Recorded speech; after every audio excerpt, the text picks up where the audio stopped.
Question for you. What time does your child wake up for the day? So I want you to put that in the comments right now, along with their age, because this is going to be really important for the rest of the video. If that time that you just commented is earlier than you would like it to be, keep watching.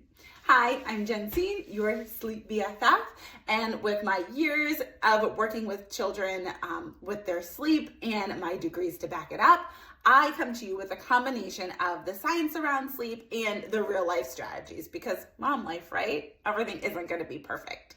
So today we're talking about how to fix your early mornings, and I'm going to give you 3 common mistakes that parents make when they're trying to fix their child's early mornings.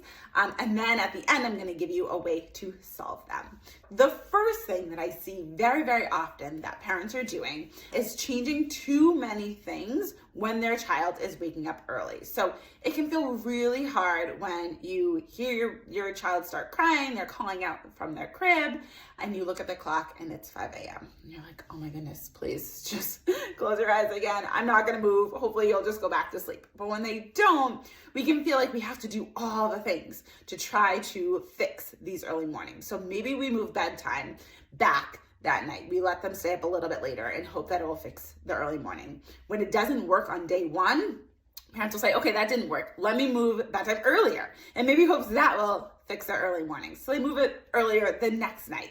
And then that still doesn't solve it. And they're like, okay, maybe I will go into the room right away when they wake up and rock them back to sleep. That's what they try on night 3. So as you can see, trying different strategies and different approaches night after night after night is not going to get you the desired results. We need to make sure that we are giving time for these results to work before we're jumping in and adding something new or changing what we just introduced, because our children need time to acclimate to these new strategies. So if you are going to implement a new strategy around your child's early mornings, or really at all, I always give it a solid 5, closer to 7, maybe even 10 days to really see if it's working and making a difference. The second mistake that I make is letting your child determine when it's morning. And by that, it means your little baby alarm clock lets the rest of the family dictate when it's time to wake up. We actually want it to be the opposite. I want you to be the one that can say, you know what, it is morning, I have taken my shower, I have drank my hot coffee, I am ready to go in there, get my baby, and start our day.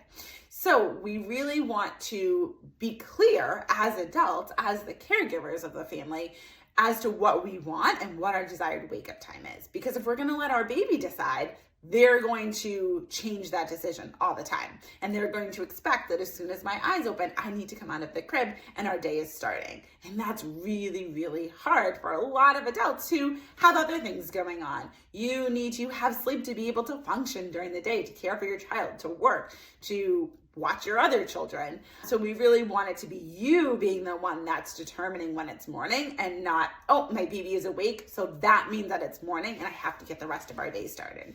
There are things that you can do to help them fall back to sleep, so you are the one that is deciding this is the time that our family is going to be waking up.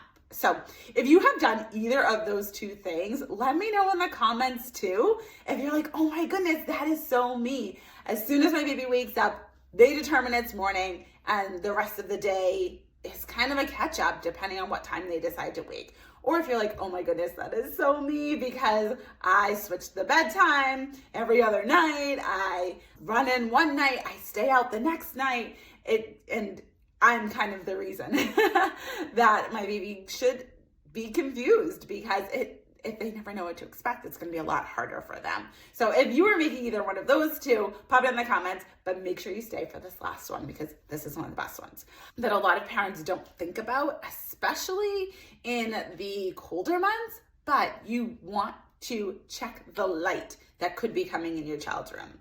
Children are very, very sensitive to light. So as soon as they see even one beam of sunlight coming into their room, that is their indication that it is time to wake up. And that is it's not their fault. It's programming that we still have from those kind of primitive caveman days, where we would go to bed when it was dark out because there's nothing else to do. There's no electricity. It's time for us to sleep when it's dark. And then as soon as that sun comes up, we have to get up. We have to get after it. We're on the farms. We're harvesting stuff. I don't know. Whatever it is, like we're getting to work once the sun comes up. So that programming is still in us and our baby doesn't know. So as soon as they see that first beam of light come in, to them, that indicates to their brain, oh, it's time for me to wake up, no matter what time it is, because they can't tell a time on a clock. So being really careful about what light you're letting in. I am a huge fan of blackout shades because they keep the room nice and dark no matter what is happening outside, so that your baby can continue to sleep until your desired awake time. So really check that light. Make sure there is no light that is coming in, especially that is coming in and hitting their crib or anywhere near it, so they can't get that signal that it is now time to wake up early, even when it is not. So having a plan of exactly what you're going to do when your child wakes up early is going to be the difference maker. So yes, you have these 3 mistakes and now you can know what not to do, but if you want to know what to do, I'm gonna pop a link to my course in the description. In this course, Goodnight Baby, it is going to detail out exactly what to do if your child is having early morning wake-ups. It's going to give suggestions about what time your bedtime should be. It's going to give you the exact strategies of if your child is waking up before their desired wake time, this is what you're going to do night after night after night, so that they are then able to sleep in until when you desire it to be morning. So pop that, scroll down a little bit, get to that link in the description, and I cannot wait to see you in the course.